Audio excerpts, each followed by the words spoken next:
This is the Power Producers Podcast, where we are refining and redefining the sales game. Rule number one is you have to believe in yourself. You're the only one who doesn't think you belong in this appointment. The prospect has already validated your existence by scheduling time with you. Get it through your head you belong here, go in there, crush it, and close the deal. A place where sales professionals can come to learn from other sales professionals and thought leaders that have mastered their craft. The difference between a good salesperson and a best-in-class salesperson is only 2 minutes. By spending an extra 2 minutes on what you might think is a mundane task in the sales game, you separate yourselves from the pack, you grow your book of business, you close more deals, and you retain your accounts. As well as their peers who are still striving for perfection to achieve their why.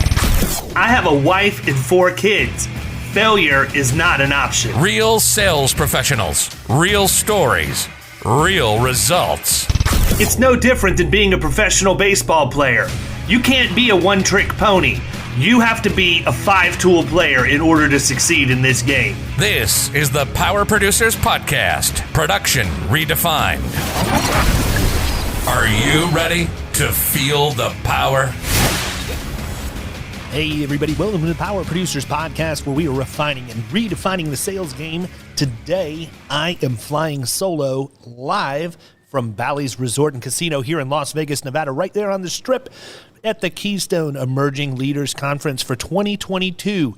What you're about to hear is a compilation of sound bites that I was fortunate enough to record with attendees of the conference, including Keynote Speaker, Mr. Stein Jr. You're going to want to pay attention to this one. Strap on your seatbelt because it's going to be a wild ride, and here we go. Hey everybody, we are here live at Bally's in Vegas on the Strip, and I have the pleasure of having Mr. Stein Jr. join me fresh out of his workshop in Keynote this morning. How do you think it went, man? I feel very good about it, and I know you know this as a fellow speaker. There's an intense satisfaction from being emotionally drained at the end of a keynote or a workshop where you feel like, you know what, I am, it's physically not that challenging, right, but it's emotional. It's a huge investment you make in the folks. And I've got a very serene sense of satisfaction now. I felt like it went well. But I've also learned, having done this for a while, that our emotions can sometimes trick how we feel we did immediately after. Right. So what I normally do is I kind of let things subside for a little while, and then I'll reflect. I'll go back, look at my notes, and in this case, since they filmed some stuff, I'll watch film clips and go back and see, because I'm always trying to level up and improve my craft. But to answer your question more succinctly, I felt like it went well, and the reason it went well is it's such a great audience, and the folks at Keystone are so amazing to work with. So, and I know you already know all of this. Yeah, I got really good feedback. I mean, a lot of good stuff on the Q&A too. I think that's cool, because a lot of times you'll get up and you'll speak and you'll deliver a keynote like that, and then you wonder, did people leave with questions? And my best case is that I can tell them I'm an open connector on social and reach out to me after, or here's my email address or whatever. And I like the format of being able to have that second block of time to really drill down on the things that matter to the audience the most. Then really should know when you leave, hey, I feel like we answered all the questions. Absolutely. And boy, this crowd, they asked some really insightful questions. They asked very logical questions. When I look at what I shared during the keynote, of course there was you only have 60 minutes, so you can only share so much. So of course there are some holes or some rabbit holes that we didn't get a chance to spend a lot of time on during the keynote, and they were the ones that pinpointed those and asked some really great questions. So I found the Q&A, a success of a Q&A has much more to do with the Q's than it does the A's. And when people ask great questions, it encourages others to ask great questions, which then spark innovation to ask a different. It was wonderful. I'm beaming right now from how wonderful this group is. So have you ever had a time in your speaking career when you get asked the question and it's deer in the headlights because it's the one you weren't expecting? Well, 2 things have happened a couple of times, and I've tried to learn from them. One is you open it up for questions and you get crickets. No one wants to ask anything. Worst. Well, and that's the thing, because in that moment, you're trying to reflect and say, okay, either I covered the material so sufficiently that they're still processing it and they can't think of any questions, or they're just ready for me to go ahead and move on. You just don't know. But yeah, there have definitely been some times where someone has asked something that I didn't quite know the best way to respond to, and my style is being very honest and transparent.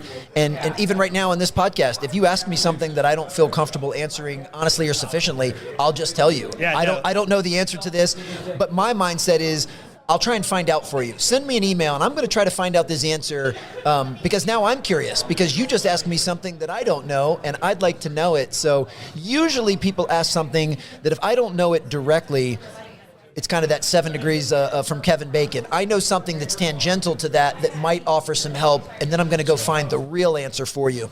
Absolutely. No, I'm exactly the same way, and it's completely transferable to the sales game, too. Yeah. How many times are you in a meeting with the prospect and they ask you the question that's like, as prepared as I am, nobody's ever asked me that before. I'm never going to make something up on the fly. Yeah. I'm going to admit, hey, don't know the answer to this, but I know the person who does. I'll go back to the office, get the answer. I'll be back with you. Well, and it's been my experience that an admission of not knowing something, literally saying the words "I don't know," is part of being vulnerable. And I believe vulnerability is the key not only to sales, but to leadership, to parenting. You fill in the blank. So if we can all step outside of our own ego, which I used to have trouble with in the past, I'm better at it now, and simply say, I don't know the answer to this, that might even be more of a connective tool than knowing the answer to it, because you've just unconsciously shown those folks, this guy's willing to be truthful. He's willing to stand on a stage in front of a group of 200 strangers and admit he doesn't know something, when we all know he's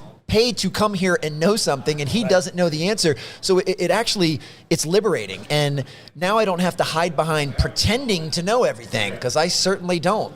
I can share the things with you that I do know, and I can be very honest about the things I don't, and we can all get better from it. I agree. Well, listen, I know you're on a time frame because you've got a plane to catch. Anything that you want to leave is parting remarks. Well, I'm just disappointed that I have to catch a flight, because I would love to stay and watch your sessions, because I've heard so many people speak so highly of you, both attendees and the folks here at Keystone. I would have loved to have sat front row with my notebook out, taking notes. Hopefully they're going to film it and I can get access to it, because I know I'd learn from you, brother, and I appreciate you having me on today. Absolutely. My pleasure, and safe travels, my friend. Cool. Up next is my conversation with Mr. Andy Phillips, co-host of the Playbook Podcast. Andy and his partner, Glenn Amarelli, are from the Urconic Agency, and they are Keystone members. I got to tell you, if you enjoy this conversation, take just a minute and go listen to the Playbook Podcast. It's unique. It's different than any other podcast out there. And when I get together with those guys, we always have a great conversation. Check out this conversation with Mr. Andy Phillips. Playbook Podcast. That's right. Tell everybody what's going on, man. What brought you to Vegas? Aside from the conference, what made you decide to come? First off, being asked by your agency is always a good thing. So the fact that it's emerging leaders, I always tried to pride myself. I have a big sports background, and I always tell people my biggest honor in sports is being voted captain by my peers. So I always took pride in leadership, and this is one of the events that they put on, and I've always been told that they do a great job at that.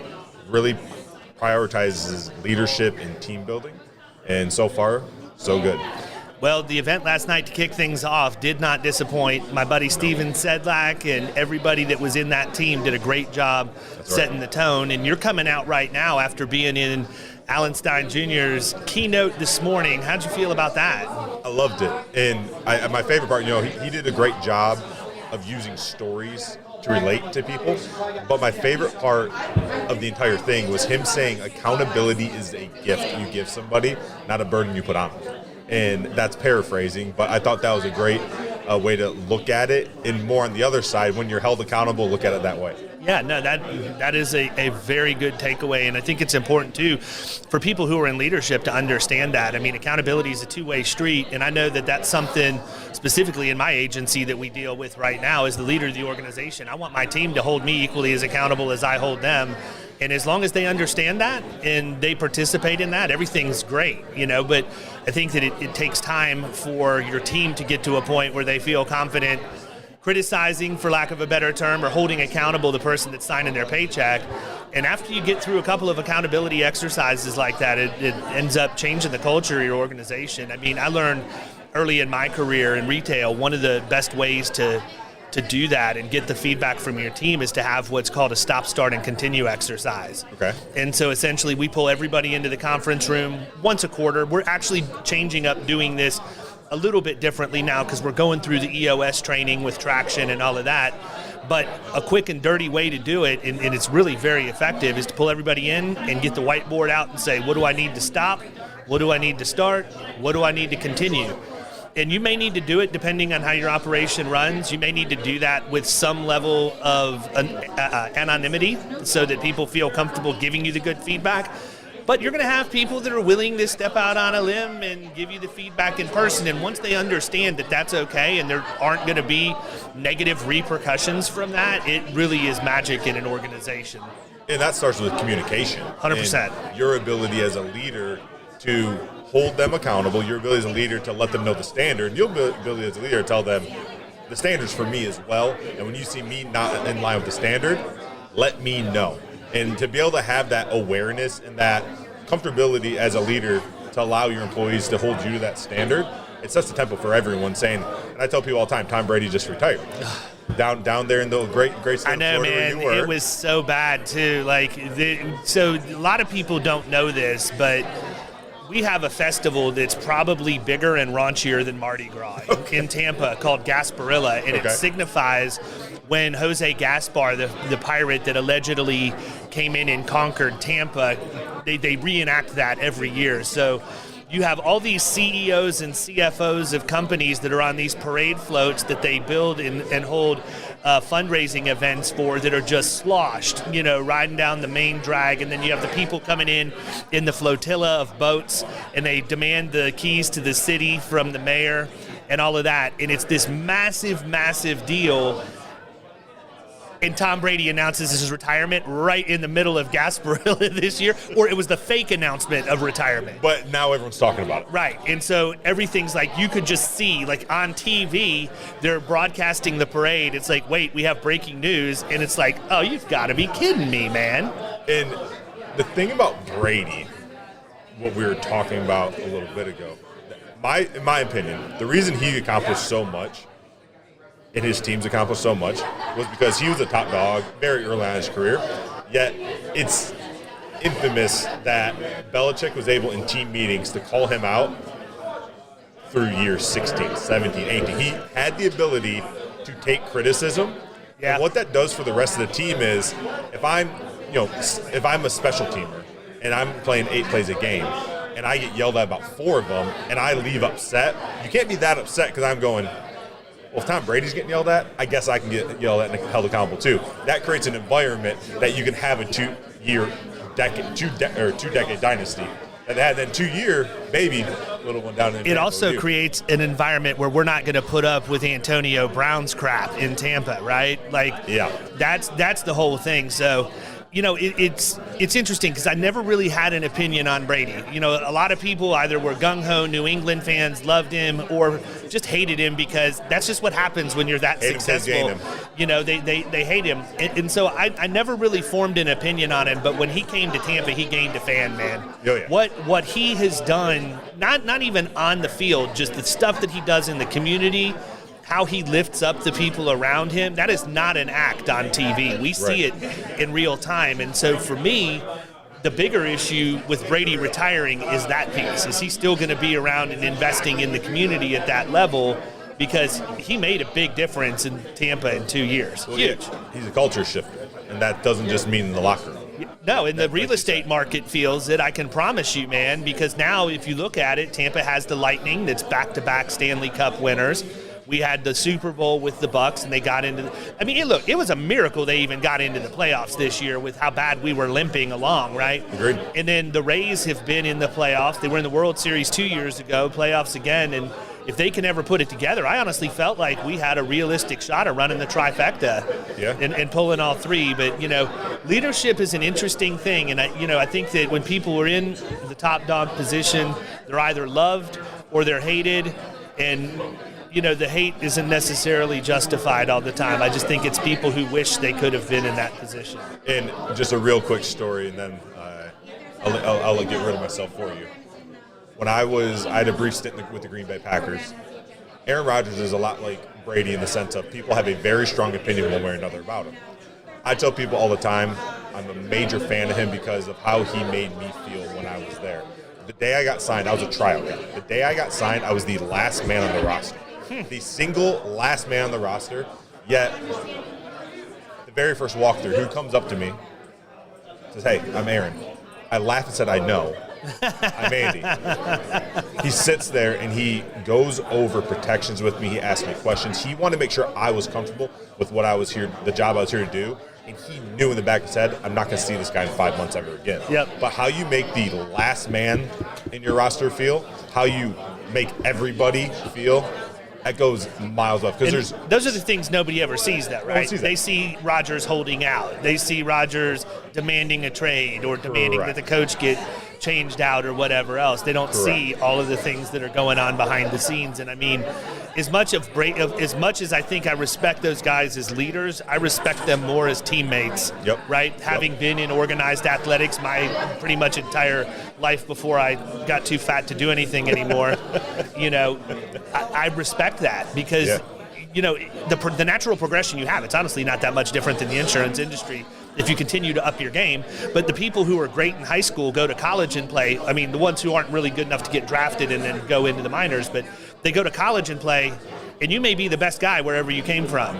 Now everybody's the best guy wherever they came from. And if you make it past college and you go to the next level, you might have been the best guy there, but now everybody was the best guy there. That is correct. And it's insane to see. And so, if you level up and you constantly can attach yourself to people like that you see progressing through the ranks, I think it automatically rubs off on everybody around it. Absolutely. And the ability to keep leveling up is hard. Yep. But our buddy Alan there just gave you his playbook of how to get that done, and I know you guys do a great job as well. I'm excited to hear you talk. I got to follow him, man. We'll see what happens. You said he tells a lot of stories. I tell a lot of stories too. In fact, when Tammy asked me about what slides I was going to use, I laughed. I don't use slides. I tell stories and I relate to people. That's how I operate. That's how he was too. He didn't have a slide. Yeah. You shouldn't. Not saying no one with a slide speaks well, but you shouldn't need the slide to tell your story. You know why I don't use them? Because I have ADHD, and if I have slides, it'll make me short circuit. Yeah. It will. It will actually be terrible. I'm much better off if you just let me go. Well, I think he set the standard, but I know you're going to live up to it. There we go. I'll do my best, man. I appreciate you coming by. Good talking to you. Yes, sir. You too. Hey, real quick plug for your podcast. Yeah, so my partner at the Iconic Agency, Glenn Amberell, and myself, we have this called the Playbook Podcast. Get it wherever you listen to podcasts. We've had David on, and really we just want to find out what's in your playbook. Everyone in leadership and business has their own playbook. Just like great coaches, you might not take somebody's entire playbook. We might find that one play that works for you and your team. That's what we get these people on to do. That's awesome. And I got to tell you guys, if you haven't heard it, you should, because the format is really cool and it's entertaining for the people who listen to it. You're going to get a good experience in addition to good information. So take a look, listen to the Playbook Podcast. You will not be disappointed.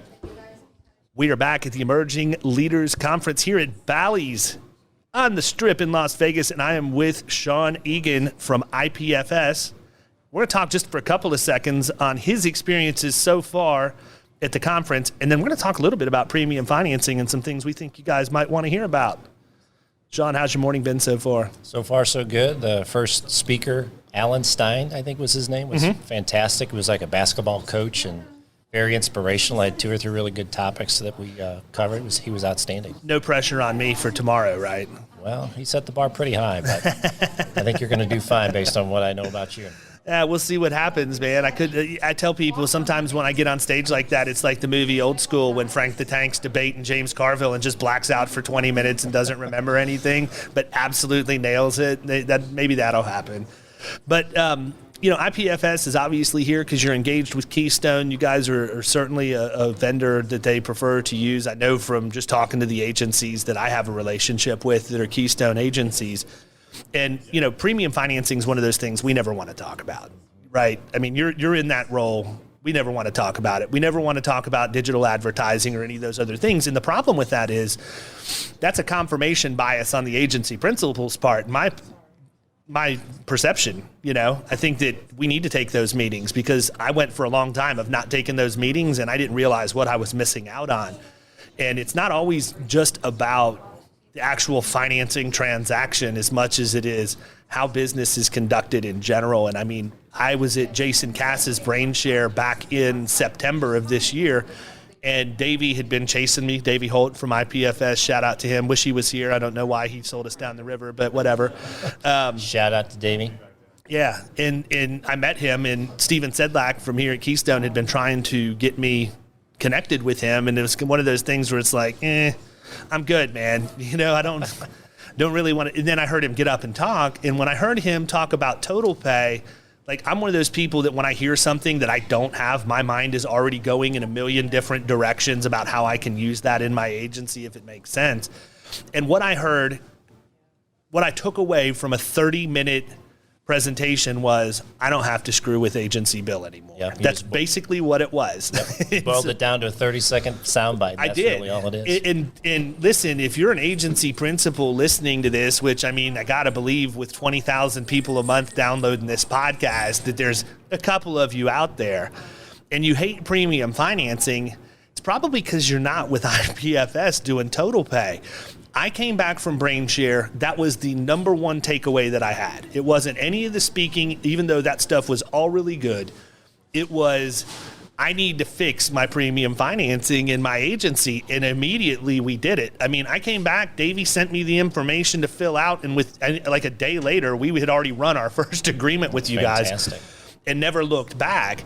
But what I like about it, why don't you just explain what total pay is so that everybody has a grasp in why that makes sense for agencies out there today? Yeah, absolutely. It's funny, you put it perfectly. If you hate premium finance, I might ask you the question, do you hate agency bill more? Yeah, that is exactly. We can take that kind of headache right off your plate. And basically what it does is that we are really good at collecting money. That's kind of our job. It's the only thing we do. We finance, we collect money. And so what we've recently expanded to in the last few years is if you have a bill for $20,000, $30,000 as an agency bill account, you can send a link to your customer, and then the customer can kind of self-direct. Do I want to pay this thing in full, or do I want to premium finance? And then they can choose. And I kind of picture it as Amazon. I'm kind of an Amazon Prime junkie, right?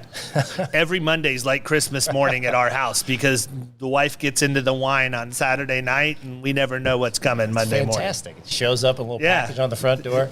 But the beauty of Amazon Prime, right, is you find what you want, you buy it, you move on with your life, right? And 100%. That's from an insurance perspective. This IPFS Total Pay has that same kind of feel. So you have done all the work, you've selected the right insurance for your customer, you send it to them, and then you send them a link, and the customer says, yep, this looks good. They click here.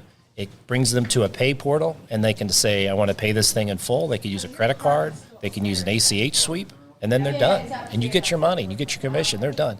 Or they say, boy, I sure would like to spread this thing out over 9 or 10 months. Here's a premium finance option that my fantastic broker has put in front of me, unsolicited. I didn't even ask him for this. This is good consultative selling. I'm going to go ahead and spread this thing out over 9, 10 months to follow the cash flow of my business. So I'm going to finance it. And it's the same kind of relationship. They click decide, they click the down payment, and the down payment can be pulled out with a credit card or an ACH sweep, and then they're done, right? They've bought their insurance, they've paid for it, they're moving on with their lives, and then you get a nice package on your front door, which is your commission and a payment in full on your agency bill, and you've done nothing but set it up. Yeah, 100%. I think that's the biggest thing for me, right? Because I'm in Florida, and you're just not going to write excess and surplus lines in the middle market that aren't going to premium finance. It's just not the case. You're talking about everything we write almost is over $100,000 in premium, and unless a company just is that cash flush, they're not going to stroke a check for that amount. So from my perspective, in the old days, we used to have to generate an agency invoice for the down payment that the agency would then collect, that would then get put into trust accounting, into the trust account. And then you would have a premium finance agreement that was signed, and you would have to send that in, and that would get processed, and then that would also get funded into your trust account. And then you would get an invoice from your wholesaler that was net of your commission, and you would have to cut a check or do an ACH to the wholesaler for the amount you owed them, and then you transferred whatever percentage of your commission you wanted to move into operating in there. In my agency, we use a holdback in case there's any kind of issues with unearned premiums or commissions or whatever. I mean, that's a lot of steps, man. Here's what we do with IPFS Total Pay right now. We have an email that goes to the client. They have the ability to choose, do I want to pay in full or do I want to finance? If they want to finance, they make the down payment. IPFS takes that money and funds the actual insurance product that is financed, add the down payment to what they fund, they remit the money to the wholesaler on our behalf. We don't have that step. And then once the payment clears, I want to say it's like 3 or 4 business days, then I have my commissions back ACH. Like, why would I not want to do? The biggest inconvenience of that is waiting 3 or 4 days for my commissions. Is that an inconvenience? No. That's right. Why is that an inconvenience when we're getting paid once a month from every other carrier and you're actually getting your commissions 4 days after you know, and don't hold me to this because it may take longer, right? But yeah, it's like 3 to 5. In our experience, it's 3 to 5 business days, and that commission's in your account. That's actually the fastest way you're going to get commission, aside from going through all of the steps and doing the things agency bill, and it doesn't make sense, you know, to me to do it that way. So we have literally gone. It's been months since my agency has generated an invoice for anything. That's fantastic. We're not generating anything out of QuickBooks or the agency management system out of Hawksoft, period. We've literally run everything through y'all, and you do the invoice. So it's just a matter of if somebody were to pay in full on a smaller policy, we would get funded at 100% of that, and we have to turn that in. But I also understand that's going away at some point in the future. You're actively working on a solution that will now allow even those full pay policies at some point down the road, you're going to remit the carrier or the payment to the wholesaler on that as well. Yeah, we're always looking to enhance. And this idea actually came from you. You know, you brokers, your people. You came from a middle market insurance broker that said, this is a hassle. Could you guys help me with this? And most of our best ideas come from the insurance community. So we're always looking for suggestions, and that's another one that came in. And we'll always be tweaking it and trying to make it easier. I think there's another thing that's important to address, and I'm going to do it because I don't want you to be the bad guy, but you got some competition out there throwing shade right now. And, you know, my problem with that is, and one of the things I think that makes me very, very comfortable in doing business with y'all is the fact that you own your stuff. You own your technology. You are the premium finance company. You are the payment processor, right? That's correct. Across the board. Well, we have companies out there that are honestly technology companies that are playing premium finance company that don't own the premium finance relationship. They're white labeling it, and they don't own the payment processing portion of it. They're white labeling it. And I think that's a really dangerous way to build your business. Now, I could be completely wrong about that, but I just know there's a lot of hype about people that are out there and they're laying out all of these things that they're capable of doing. And, you know, I've got the podcast, I've got the agency, and I get hit up all the time. But my number one question is, aren't you, and this was an actual conversation, aren't you trying to do what IPFS is already doing? Like, what is it that you're to be better served aligning yourself with these guys in some way, shape, or form instead of trying to come out and take out the 800-pound gorilla right out of the box? And, you know, don't get caught up in marketing, people. Get caught up in results and track record. That's all I'm going to tell you about it. You know, people are out there representing they can do the same thing, and mechanically, maybe they can, but I think it's a dangerous road to go down if you're working with a company that's just basically cobbling everything together. I view it as the difference between Samsung and Vizio, okay? If I go buy a Samsung TV, I know that I'm going to get 100% of Samsung parts, and it's manufactured by Samsung. It's crossed over Samsung's quality control. It comes in a Samsung box. I know exactly what I'm getting every single time. If I go buy a Vizio manufactures no components of their own. In fact, if you buy a Vizio TV, you're getting a TV that's probably 65 to 75% Samsung components, and then some other stuff cobbled together that are then shipped and assembled by a third, you know, by Vizio themselves, and then distributed out under their own brand. Why do I want Vizio if I can go get Samsung for the same price, right? Yep. You know, it doesn't cost us anything to have a premium finance relationship. That's the other thing. It's a revenue stream for your agency. If you're not taking advantage of that, man, you're leaving money on the table. So the whole package is, if we don't save you time or make you money, I don't know why I'm talking to you. Right. So our whole product is trying to save you time and make you money. And in which case, in your case, it's both. It's both. Absolutely. Man, that's awesome. Well, I hope you guys have a great time here at the conference and that you're able to pick up some business. We're heading to dinner tonight, so I look forward to that. But people, if you are not handling your premium financing in the way that we just described, you definitely need to reach out to IPFS. I don't get paid to tell you that. They are not a sponsor of my podcast. They do not give me affiliate revenue. I'm 100% clear about that. When I recommend a product, it's because I believe in the product, I believe in the people, and I'm using it successfully in my agency. And IPFS checks all 3 boxes. You need to check them out. They can change the game in your agency in both efficiency and helping you build a good revenue stream. Shawn, thank you so much for coming on and just sharing a few thoughts, and look forward to getting this out to everybody. Thank you, David. It's fantastic. Yes, sir. Every once in a while, you come across somebody in the insurance industry that you know is destined to do great things. And my friend Katherine Smith from the great state of Tennessee is one of those people. What you're about to hear is an extremely open and vulnerable conversation between an agency owner and another agency owner at the Keystone Emerging Leaders Conference in Las Vegas. And the conversation was absolutely magical. Katherine Smith from Strate Insurance did not disappoint. Okay. Hey everybody, we are back live from Bally's here on the Las Vegas Strip in Las Vegas, Nevada for the Keystone Insurance Group Emerging Leaders Conference, and I have one of my favorite people in the insurance industry with me right now, Ms. Katherine Smith from Strate Insurance in the great state of Tennessee. Glad to be here. I'm so glad I had to fly all the way to Vegas to see you. I'm glad you did too. So I'm going to tell you what, I have actually been pleasantly surprised. It seems like there have been a lot of female participants here at this conference, as far as I can tell. I don't know how many of them are vendors versus how many of them are Keystone people, but I've been on record many times of talking about how I feel the insurance industry is male, pale, and stale. And it's kind of refreshing to see that there's a larger level of participation than what I typically see at a conference. Do you agree with that or disagree? I actually made a comment this morning to my coworker who is a female, who I brought with me, that every time I come to a Keystone event, there are more and more women with each time, especially at Emerging Leaders.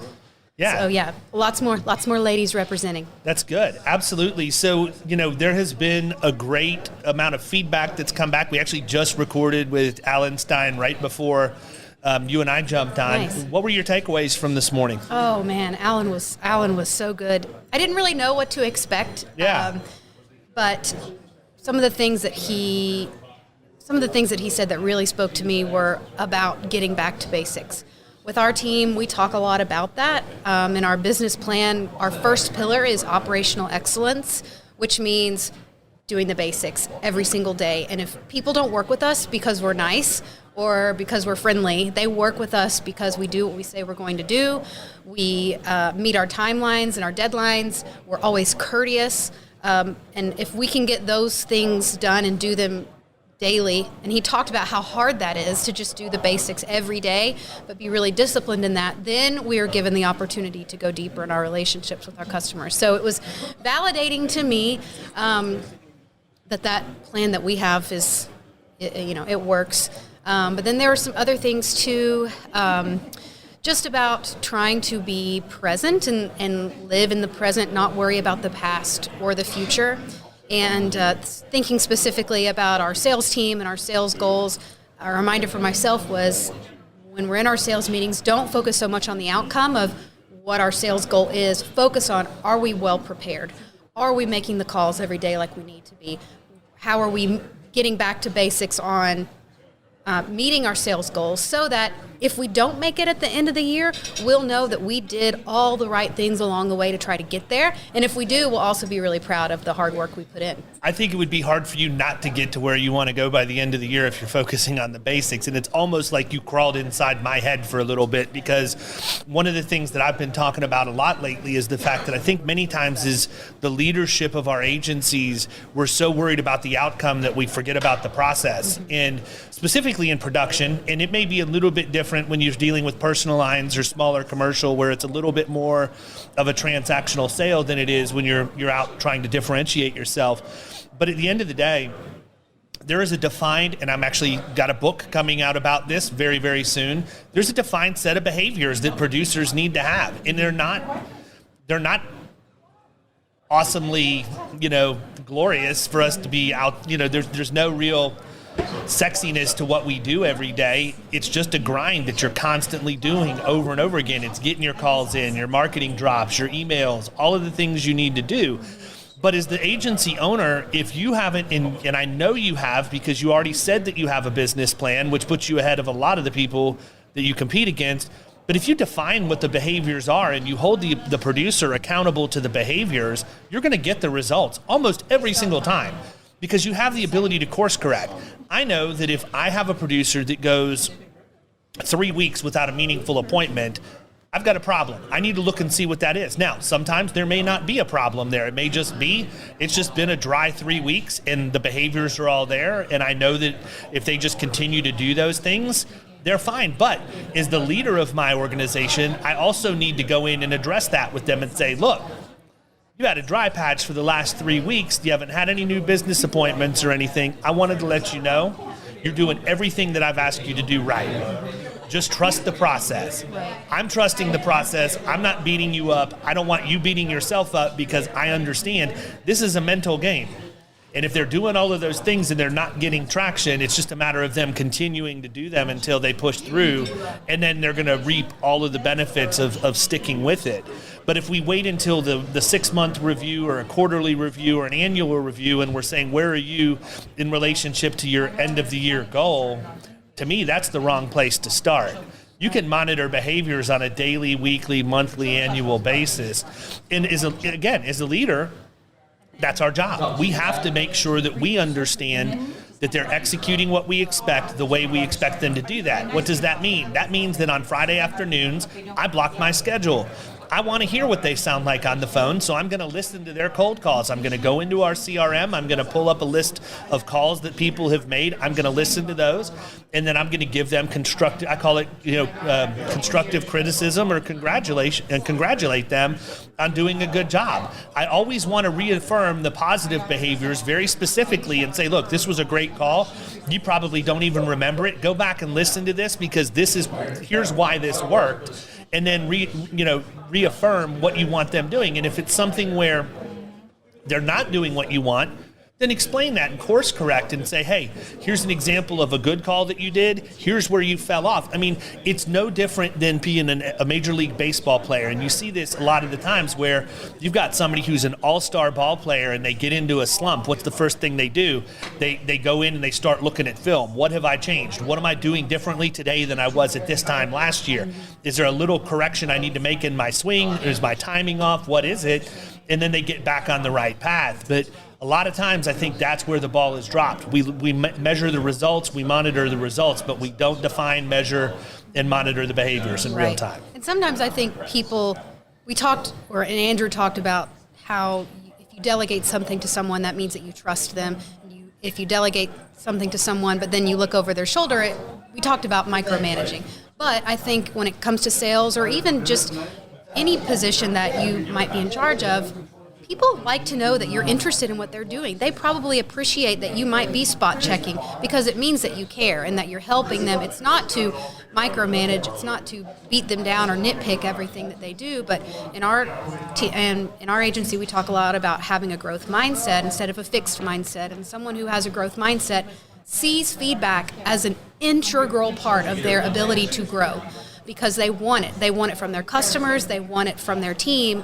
And I think especially with a dispersed workforce and people working from home, maybe there's a feeling of isolation and I'm just doing the same thing every day and no one sees the work that I do. So by you blocking off time in your calendar on Fridays to go back through and listen, or even if you're the head of operations or if you oversee a group of account managers, you can audit their work, and that shows them that you care and that you want to help them be the best that they can be. That's our equivalent to probably watching film. Yeah, no, it is 100%. And if you set the table right and you let people know that's the expectation. Hey, I'm not here to micromanage you, but I am here to make you better. Yeah. And I'm going to be listening to your calls every Friday. Some weeks I might not listen to any of yours and focus on other people's, but just know that it's coming from a place of improvement, not a place of me, just coming and chastising you for not doing well on the phone. Sure. I hate the phones, and I don't want anybody doing that to me, right? I want to be able to make sure that they're just following the basic stuff that we do. So right. You're in an interesting part of the country compared to where I'm at because it's just a whole different environment, whether it be from a labor standpoint or from a, premium standpoint for revenue per account and all of that. Talk a little bit about what the marketplace is like for your agency right now. Sure. The talent or the new business marketplace? You can do both. Okay. Yeah, they're both very different. So the talent marketplace is very interesting. Of course, across the country, we're seeing M&A activity, smaller agencies being gobbled up by, the hubs or whatever's of the world. But I still believe that there is a place for independent agencies in middle market, and I know that you believe that too. So we actually hired our first full-time remote employee back in November. She lives in Cincinnati. Oh, wow. Yep. And so I have said from the beginning that we have to go where the talent is, and we cannot be bound by geography. At the same time, I believe that we have a duty to train up the next generation of insurance professionals. So some of what I have tasked our team with is developing a training program for entry-level new employees that we're going to develop over the next couple of years so we can bring in these new people and train them in our industry, which is so desperately needed. And some of them may stay with us, some of them may go. But until then, we have to go wherever the talent is. And the new... we have some travel requirements for that person or potential future people that allows them to just be in the office on a semi-regular basis and get to spend time with coworkers because that's important. But, in some ways it's very much like an every man for himself atmosphere, which you hate, but I've also been burned when I have tried to be nice, and so you just have to be really aggressive. Yeah, I agree. I mean, I think that the willingness to allow people to work virtually changes the game for a lot of us. I think it's difficult. I mean, I don't know your agency inside and out. I suspect that you're probably a little bit, considering you're second generation, or are you second or third? Third. Yeah, I couldn't remember for sure. So third generation, that's a whole separate set of challenges. Right. We could have a whole other thing about that, yeah. Yeah, but I mean, just embracing that and knowing that you need to go that route. I mean, we're in a similar boat. The talent pool is very, very shallow. I don't think it matters where you live in the country. I think the new game is finding those places in the country where you can find talent, and that what you're able to afford to pay somebody actually matches up with that. Yes. Because I can tell you right now, if I want to hire talent in Tampa, Florida, it's going to be crickets. Right. I understand what the market says, but I also know what jobs have specifically, historically been worth. And I just can't get my head around some of this. It's so inflationary at this point. And what I see happening... If you are a venture capitalist, go away. Yeah, I think what I see happening is I see a lot of people that are short-sighted. Yep. I see a lot of people that have been given opportunities by their agency. I've seen incredibly generous benefits offerings and compensation plans put forth. Things that 5 years ago would have been less than top 1%, right? Yep. And now I see people, producers and otherwise, just scoffing at it, thinking, oh, wow, no, I can immediately go down the street and get more. I would like to caution anybody listening to this that's a producer right now that thinks that the grass is greener on the other side. That may be the case. The problem is that at some point the bottom's going to fall out. What we're dealing with right now. It's not sustainable. It's not sustainable at all. And, we have to look at the long view, the big picture and things. And I mean, I think that's one of the things.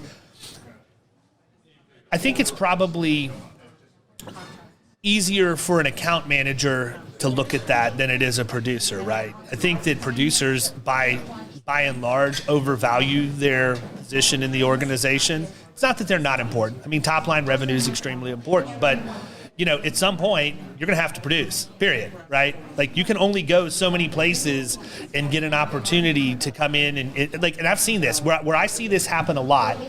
And this is 100% why in my agency I don't hire producers from inside the industry. But I see it happen a lot with the big brokerages. You'll see somebody who will go to a Marsh and they'll get a massive base salary and think that they're safe. And a year later, you find out that they left to go to Willis or Aon or somewhere else. And guess what? At some point, you run out of big brokerages that you can go. And I have a saying, I say it all the time. If you're a producer and looking for a job, you're not a producer, period. Because good producers understand that when they get into an agency environment, that's willing to invest in them and take care of them, as long as they go out and produce and give the agency the same level of respect and effort that the agency is giving to them, they'll be wildly successful, make more than they ever can, and they'll have a place there forever. And I would caution anybody that's looking to make a lot of transitions right now. I think that we're just about at the point where the bubble is getting ready to bust, and Yes. it could get crazy. And I would also caution someone who, if you are looking and you do think that making a move is the best for you, don't underestimate your company's ability to counter. Whether you work for a big firm or not, I have seen some counter offers that will absolutely blow your mind. And I think the employees have been shocked because they said, well, we've seen so many people just walk out and no one says a word, and now the companies are coming back and trying to keep them. So just be prepared and know that, and just work through that in your mind. You know, what if they come in and double your salary? What is it going to take for you to stay or leave? And also know that most people who accept counter offers end up leaving within the next 18 months. Yeah. It's just a fact. Or if they've inflated your salary so much, how long is that going to last? If they have to make cuts, you might be the first to go. See, that's why I'm such a big proponent of producers being commission only, period, right? Because if they don't make enough money, they have nobody to blame but themselves. Right. And I think that this environment has caused agencies who are looking to expand and grow to move outside of the traditional compensation model, and to some degree to our detriment, because that bar is now getting set higher and higher and higher. And at some point, it's just cost prohibitive, right? You know, I've talked about this in our agency. I had two choices. I could either just stay by myself and hire account managers and continuously do nothing but go out and produce and have really good account executives that were the glue that held the business together. Or I could do what I've chosen to do, and that is scale through producers, but make sure that I'm bringing in the right people in that are actually going to hit their production numbers, right? And so that's the big thing is, you know, I want producers to produce. The best way for them to do that, in my opinion, is put them on commission only, let them eat what they kill. You know, you don't put them out to the wolves, right? Not maybe originally, but I mean, again, I've talked about my hiring process enough over the years. People get it. You know, we don't have to worry about people being validated because they're validated before they ever come in the front door based on how we set it up. But it's just interesting because I know that you've gone through some struggles, and other people in Tennessee that I know have gone through struggles because there's not the labor pool that you need, and the people that are available, it's just so crazily, in my opinion, overpriced. You know, and I think the other thing is a lot of times our employees, our team members think that our pockets are way deeper than what they really are, right? Yep. I mean, for an agency right now to survive and go out and hire, the agency has to have that long-term view because they're having to give so much to make the offers and bring people in and keep them. Well, we were just finishing our budgeting process, and we were looking at how much our payroll and benefits costs have increased over the last 5 years, but then also looking at the number of people that we have in the agency hasn't really changed that much. And of course, we want to make sure that we're fairly compensating our people, but you know, right now feels like the bubble's going to burst soon. Well, I can tell you, we released payroll this morning, and I got the email while I was here to go in and see the payroll number, and I was like, yeah. You know, when did this happen? Yeah. You know, I just ran it 2 weeks ago, and it's already more than it was 2 weeks ago. I will say a couple of things. If you're, for agency principals, if you're looking at your hiring process and trying to screen people, just some things that I've learned over the last couple of years is, one is, you know, the Thanksgiving dinner test. Would you bring this person to your family's Thanksgiving dinner? Would you feel comfortable? That's a great metric for me to just know if I have a level of comfort than someone, even if they're different than me, if they're more introverted. Can they hang at your family's Thanksgiving dinner table? Now, if you have a crazy family like the Carothers, I don't know. That'd be a really high bar. Ooh, that is a tough ask for anybody. And I can tell you, it's not just our immediate family, but when we do holidays, we just went through a period at Christmas time where my wife's entire family, like both of her sisters, her brother, I want to say we had 10 kids under the age of 12 in all together for a period of a week. And like my contribution to the whole thing was I went out and I bought enough fireworks to close down Disney for a night. So I was everybody's hero, and they left me alone the rest of the week. But, man, you get that loud New Jersey family together like that, it hits every single preconceived notion that you've ever thought. Right. The other two things I'll share is I learned a framework actually through Keystone a couple of years ago, and is a person humble, hungry, and smart. If they're all three of those characteristics, then they will be a good team member. You just described Josh Gurley. That's true. And he's not even standing here. Around no. here. Yes, he is. But as soon as you said that, he's the first guy I thought of. Yeah. Steven Sedlak, exactly the same. Christian DeLozier, exactly the same. Those are called, I think it's ideal. No, not. I forget the Ideal Team Player. It's from that book. So if you just Google Ideal Team Player interview questionnaire, you can find a free thing to download, and it gives you some questions that, of course, aren't insurance related, but they dig into someone's character. And the last thing I would say, something that we have done, people can talk a good game all day long, but you have to test their work product before you bring them on board. So we actually have every applicant complete some kind of homework assignment before we make a final offer. We did this for an accounting position. We did this for a front desk position. We did this for a personal lines position. We've done it for account managers, commercial lines account managers. And it has been truly eye-opening because it gives you a sense of, can they communicate professionally? Can they put something in a Word document and actually have thoughts make sense on paper? Can they read the instructions on a prompt? Can they get you the homework on time? You have to set a deadline. And it has been the best thing that we have ever done. And I learned that at a previous company where I worked, and it was where you had to do, work through some scenarios. And so and this is a great thing that if you want to involve your team in the hiring process, get them get them to help you create the homework assignment. You can use loss runs from a current client and redact them, and then give them some sort of scenario. But it helps, and then they can evaluate. The homework comes in, and the team can read and say, yeah, actually and then it gets them excited, or they say, no, that person's not going to cut it. So those are the three things I would say.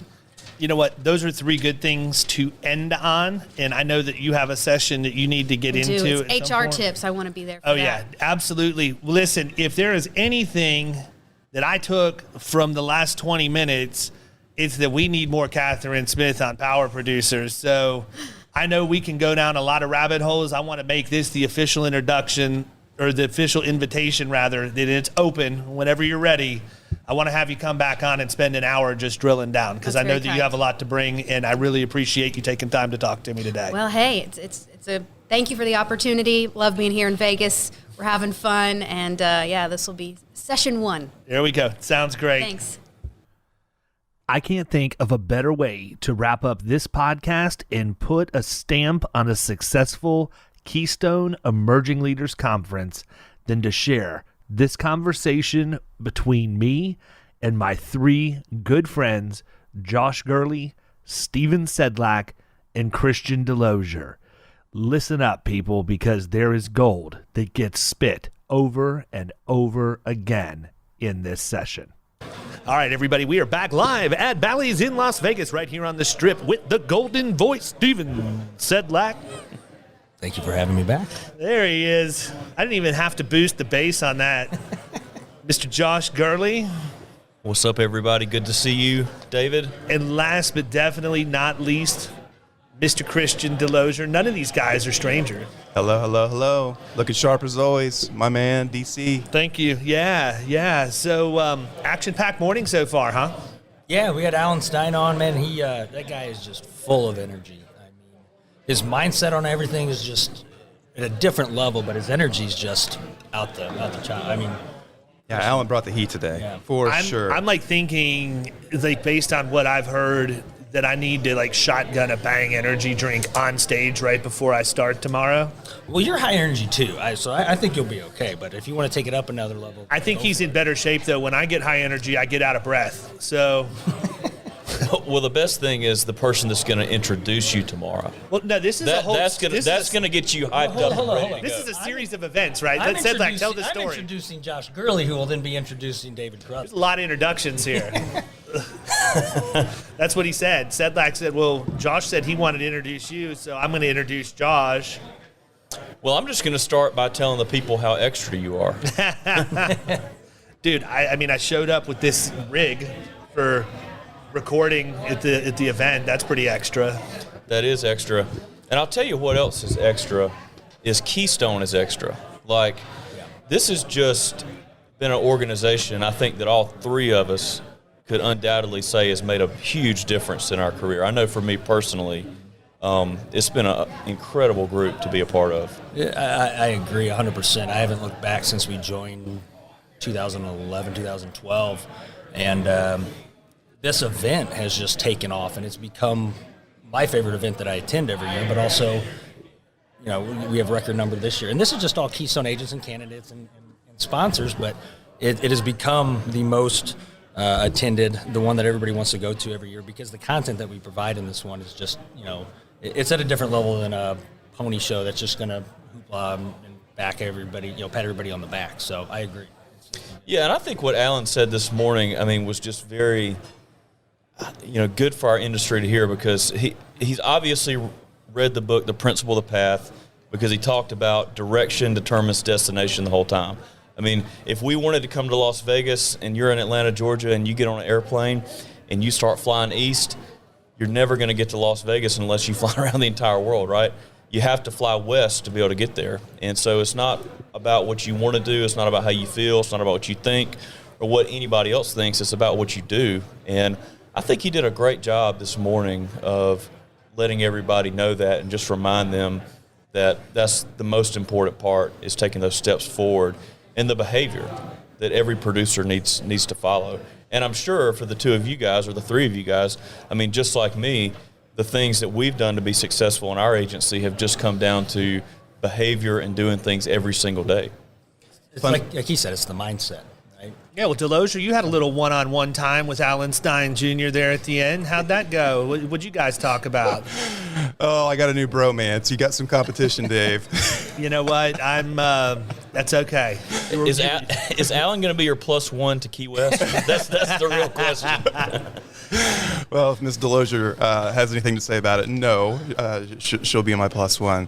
But yeah, the talking about habits and just the fundamentals. And I had heard someone give a presentation not long ago that, you know, he's a sports psychologist and a sports coach, so he used a lot of sports analogies, but they're so true. Like Steph Curry is in there shooting free throws until he makes the number that he wants. Now, Steph Curry doesn't even learn how to shoot a free throw. He knows. He's known how to shoot a free throw since probably, 5-6 years old when he started playing maybe. But all the pros at the highest level continue to do the fundamentals, and that's something that we need to focus on in our organization as well. What's the thing that gets abandoned the easiest because it's the most boring, right? Like, we don't want to have – Josh and I were talking about this at breakfast this morning. Even in my own book, you know, I'm out teaching producers how to go out and prospect and close business, but if I sit back and look in the mirror – I'm horrible at prospecting, you know, my existing book, right? Now, do I know how to build a funnel? Yes. Do I know how to research leads? Yes. What I'm talking about is I end up with like 4 or 5 things I'm working on, and then one of them will hit, and that gets all my attention. And I'm literally going through this right now. I wrote a big account right at the end of the year in 2021, and it is gobbling up a ton of my time. And I'm not spending any time to prospect because I'm worried about taking care of getting that 100% on board.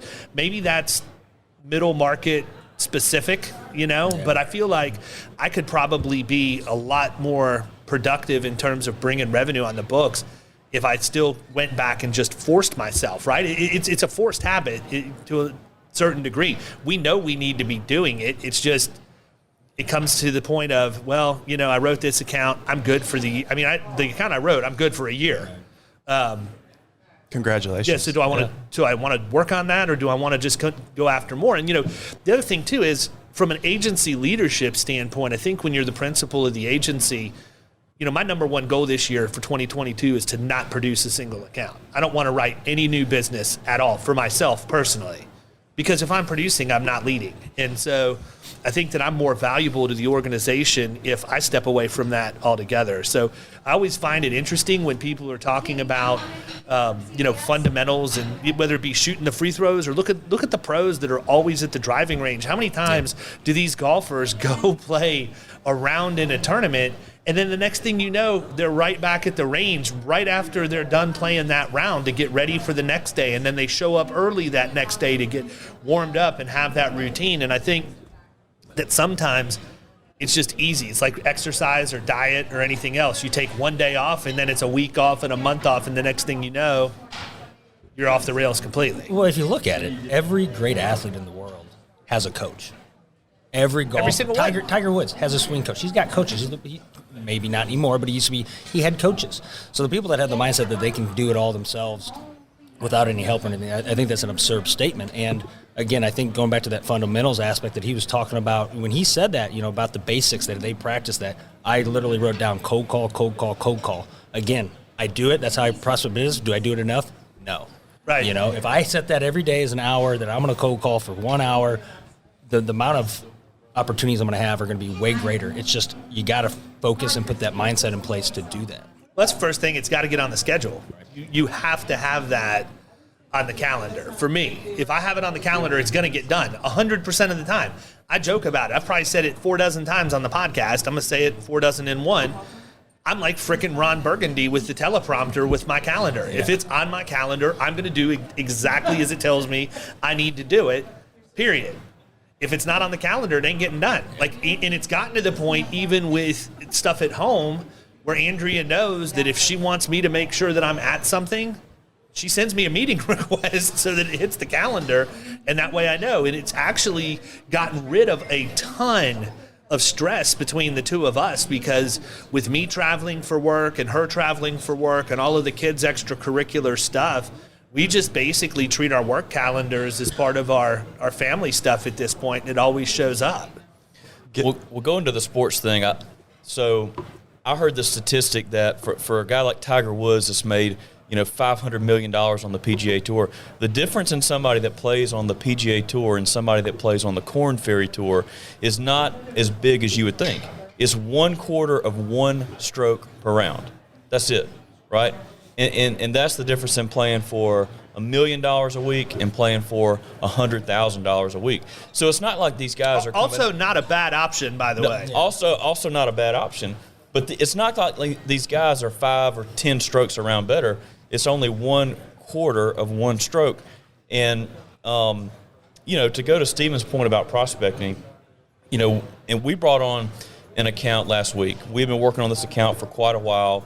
IPFS really helped us on this account with the financing, but it was a group of physicians, and it was over $300,000 in insurance premium. And so we spent a lot of time on this account. We wanted to do a great job, for the client, but for like 2 or 3 weeks, it was like every single day, all day, working on this or talking about this or going back and forth with somebody on this. And then for 3 solid weeks, I did not make a single outbound prospect call. Now, that's on me. I could have modified my behavior, and in my head, I was like, look, I've already received an agent of record on this account. Like, I know this thing is closing. It's just working out the details. And, and I wanted to spend all my time on that to do a really good job. But again, I didn't do what I needed to do in finding the next opportunity. And that may be something that's just common in middle market, where you're going to have a quarter and you're going to really run it up in that quarter, and then maybe the next one's not so big. Well, but that's the problem, right? That's why the next one's not so big, or the one after that, because we end up getting distracted and focusing all of our effort on one account and pushing the other stuff to the side. And you just can't quit prospecting, period. None of us can. Like, we always should be prospecting, period. We go to dinner tonight, I'm prospecting, right? But that story, for the listeners, that are hearing this is going to be edited down, obviously, but I just spent a good amount of time with Shawn Eagan from IPFS talking about their product and how great it is just from the total pay standpoint, and the fact that it's taken and completely removed agency bill from my agency, right? But in your situation, again, it talks about why it's so important to have the relationship with the finance company, which I told Shawn when we were talking. I don't want a relationship with a premium finance company. That's the last people, like one of the worst people for me to want to talk to until I need them. And so it goes like everything else. You ignore. And then all of a sudden I'm sitting at BrainShare and I hear Davey Holt from IPFS talk about total pay. And I'm like, holy crap, this is like something I probably should have listened to all the other times Steven Sedlak told me I needed to talk to Davey. Amen. Right?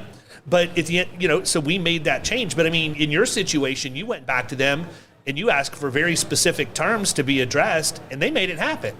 Absolutely. I mean, we went to them and said, this is a physicians group. These people are, great pay, great credit, and they really stepped it up. And I don't know if I should say this on the air, but they gave us a rate that was 3.25%. Yeah, I probably shouldn't have said that on air. Maybe David can edit it out. But I'm telling you, Well, no, I think but that's unheard of in the finance world. Well, I think that's to your point, right? There, you have that relationship with them now, and with Davey and these guys, that they know you, they know what kind of quality accounts you're bringing to the table, and they're willing to do that. Are they going to do that for everybody? Probably not. But if you get on a level with them and get that relationship built, they will do things for you that other premium finance companies might not do. Well, they certainly are doing things for you that people who don't have their own premium finance company are able to do, right? Yeah. I mean, there's a lot of people out there right now representing themselves that they're an actual premium finance company when they're really renting somebody else's paper. I could tell people I have a Lamborghini if I'm borrowing it from Turo, but it doesn't mean that it's Ferrari mine. sitting down right up front out here. So anyhow, not to beat that horse, but I mean, people pay attention to premium financing. This is the second time you've heard it out of like 4 conversations. Make it happen. IPFS is fantastic. There are other options out there, but they're all way behind as far as I'm concerned. Christian, you have said like literally nothing. I know. I'm just sitting over here taking it all in. Come on, man. Taking notes. What are your biggest takeaways from this morning so far? Now, from what I understand, and I wasn't in there because I was out here manning all of this stuff, because based on the demographic I've seen out on the Strip, I could go in there for 5 minutes and come out and see this sitting out in front of Paris with a tweaker going nuts. But I understand that it was like a keynote followed by a workshop, which is similar to the format that I'm going to do tomorrow. What were the takeaways from the workshop? I assume that there was a lot of drill down there. It ended up being more of a Q&A than it was a workshop. Which I think is good because that's what people, they got the questions that they want to get answered. So he's addressing what people wanted to hear, which is very similar to what you do. But, I mean, Christian had some good questions. And I bet he did. Stuff out of it. Christian is one of the most cerebral people I know. He is a chronic cerebral child. He is a chronic thinker. Like he is always thinking about something. Christian's question was so great because he prefaced his question with like a 4-minute statement, and he said, "Okay, I am now ready to ask my question." Well, I always got a lot. Hey, you put a microphone in my hand. I've always got a lot to say. Now I'm just taking notes here in this conversation, but I wanted to share something with him, and that was just a mindset that I've tried to implement. And I've learned something from you, and that's with your calendar. You mentioned a minute ago. You get intentional with your time. You have to. Not only your clients, but your team members and your family. So getting intentional in 2022 was one of the things that I really wanted to focus on. And I used the comment about, and it's not, it probably needs a little polish, but I don't like anybody to cheat me on anything. So if I don't like anybody else cheating me, I'm not going to cheat on myself.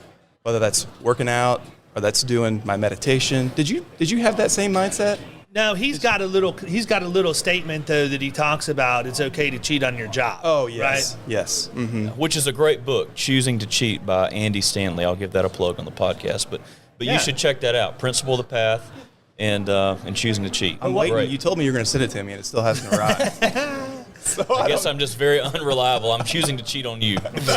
So what is the statement about though? I mean, I think that's important too because we can talk about being intentional with our calendar. I think the one thing I want people to hear from what I had to say is that I chose to include all of my personal and family stuff on my calendar because the biggest thing for me that I want to make sure of 100% of the time is my family's not the one getting shortchanged, right?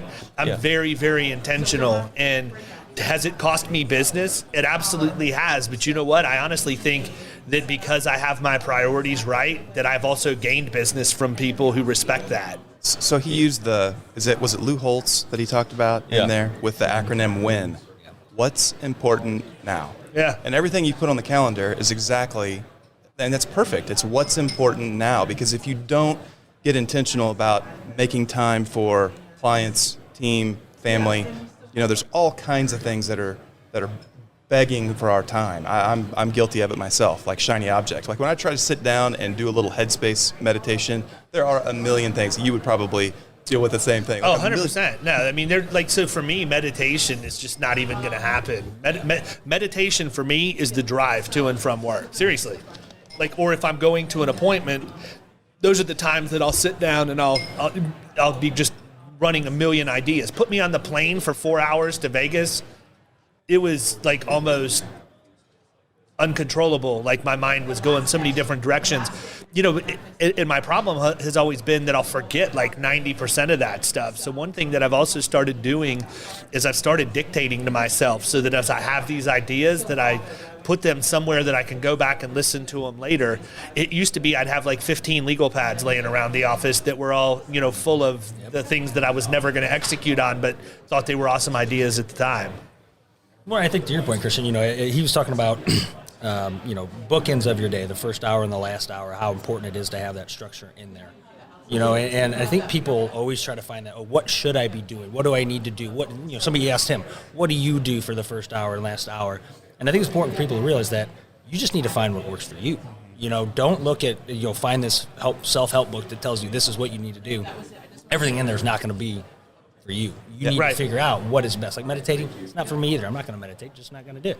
But working out, I need to implement that more in the morning. I feel you might accidentally fall asleep if you meditate. I mean, I know you operate on 24 hours a day right now. Yeah, I think about 30 minutes, 45 minutes a night. So you get the random text from Sedlak at midnight, and then again at 5:30. I was gonna say midnight's early. I've woke up. I'm at the age now where I wake up a couple times in the middle of the night, and I'll have to do my trudge back and forth to the bathroom. And more nights than not, there's a text at 2 o'clock in the morning from Sedlak. Well, then there's nights that catches up with me, and I go to bed early, and some people text me and they go, "Dude, what's wrong? You're not answering." I'm like, I had to go to bed early. If I had your sleeping habits, I'd have conquered the world twice by now. What are you trying to say? I mean, you sleep 4 hours. You're not meeting your potential, Mr. Sedlak. That's not what I meant. No, I meant my own world, Well, hey, one thing I can say that's true about everybody on this talking here right now, and this is kind of the point, I think, of being in the moment, is that it is just, simply saying there's a few things that I can't delegate. And that's the way that I always say it. And I can't delegate my relationship with my wife to somebody else. If I did, that'd be a really bad move for me. Mm-hmm. But especially my kids, right? I can't. I don't know, man. I delegated my relationship with my wife to DeLozier last night at the. I was wondering if you were getting a little hot under there. She is very, very nice lady. That was the first time I ever had. She would also cut you in a heartbeat. She's from New Jersey. Yeah, but your kids. I mean, you can't delegate your relationship with your kids either. So.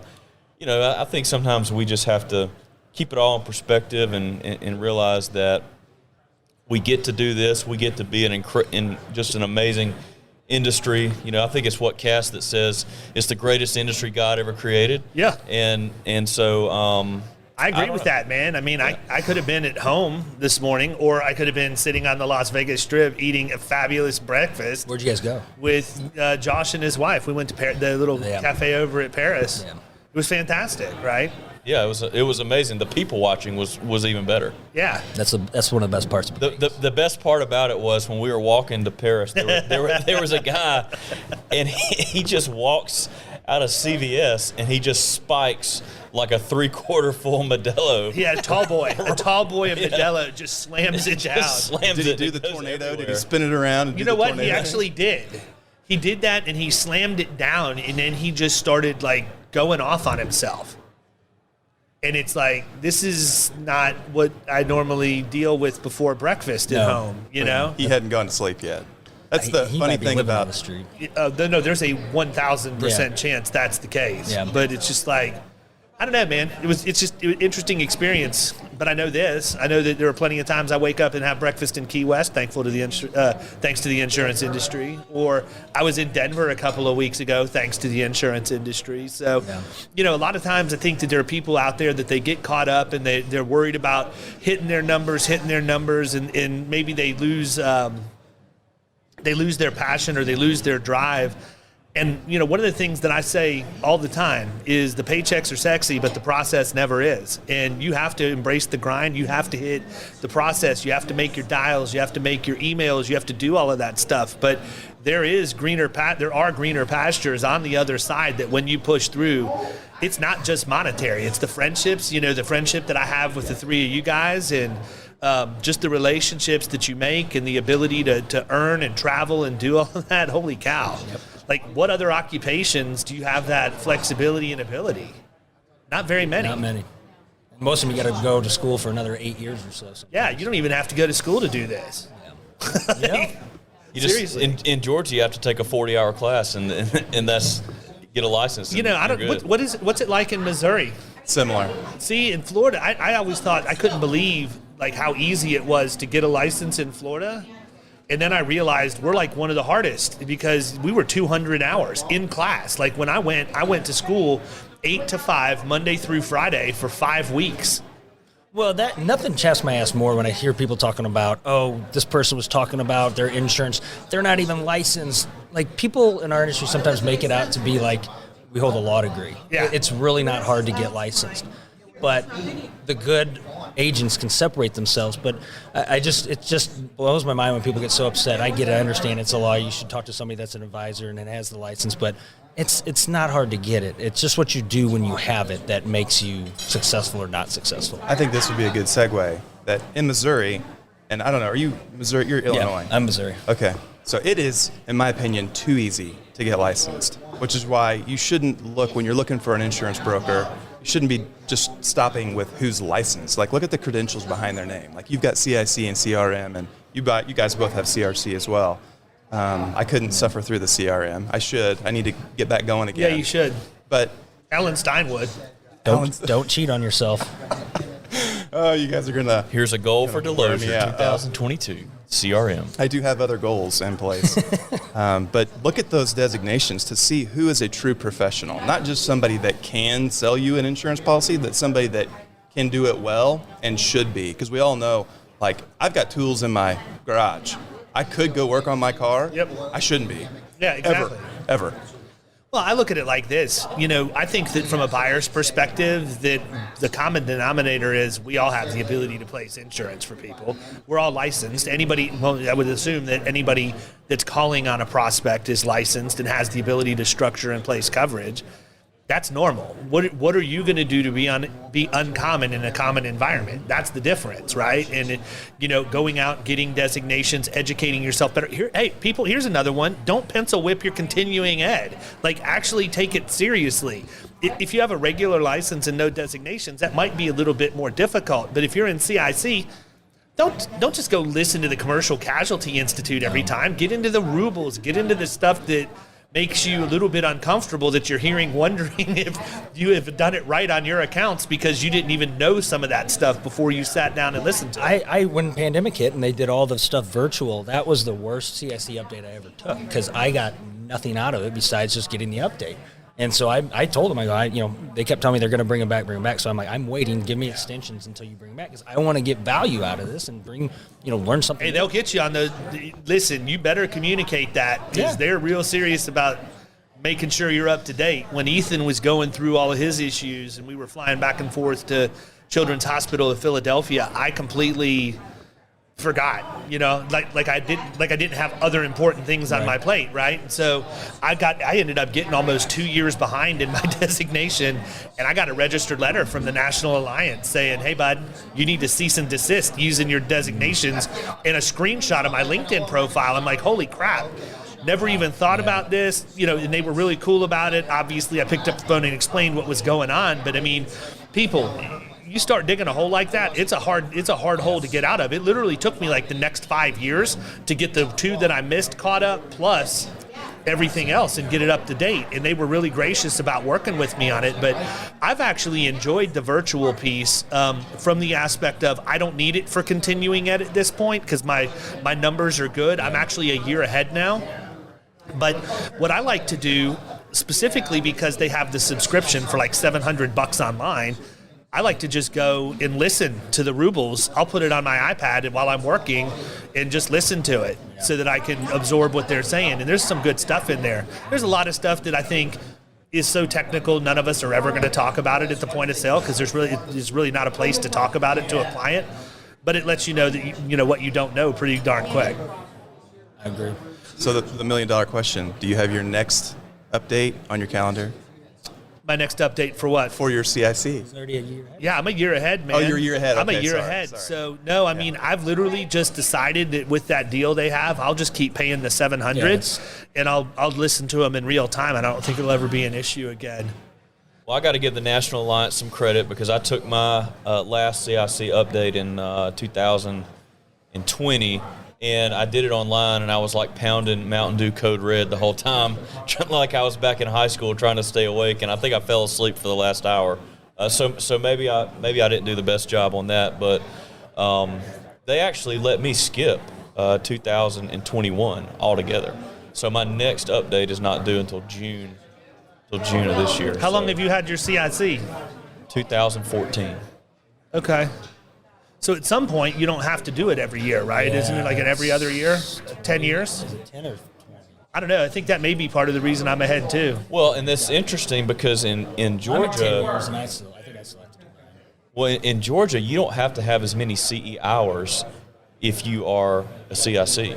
So I think they probably figured that into the calculation because they're like, well, if these guys are only going every other year, then we need to reduce the amount of CE that they need to take. So, but I think where it really helps you is just the practical application. I mean, because they get in there and they read the policy forms, and some of that stuff can be kind of dry. But I definitely think if you can take that information and use it to your advantage in a practical way, then to me that's where the rubber really meets the road with that. Agreed. Well, listen, I don't want you guys to waste your entire lunch break chatting with me, so let's go ahead and wrap it up. DeLozier, close us out, man. Drop that bomb on me. I am. I'm going to do the same thing to you that I do to Kyle every time. Close us out. Yeah, I mean, what do you want to leave him with? All right. I don't know. Weren't you talking about Matthew McConaughey? Yeah. I can't say it. Give us a Matthew McConaughey I quote. will butcher it. It would be insulting. Here it is. Power producers out there sweat every single day. Yeah, absolutely. Yep. Get out there, embrace the grind. The process isn't sexy, but the paychecks are, people. We'll catch you next time. You've been listening to the Power Producers Podcast. You can follow Killing Commercial Insurance on Facebook and YouTube. And if you want to take your game to the next level, check out our book, The Extra 2 Minutes, and our website, killingcommercial.com.